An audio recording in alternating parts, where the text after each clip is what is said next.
এই তুই কোথা দিয়ে আইছিস? তোর জন্য আমি ঝাড় খাইছি। এমনিতে কাজ যদি না করি, শেষ যদি না করি, বাড়িতে বলে খাইতে পারবো না।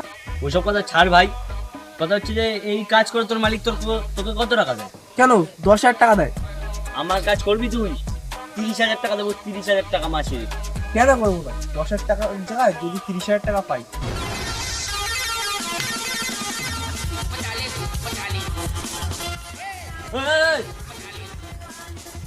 তুই কাজ না করে তুই গল্প করছিস? টাকা কি গাছ পড়ে? করবো না তোর কাজ, তোর কাজ তুই কর।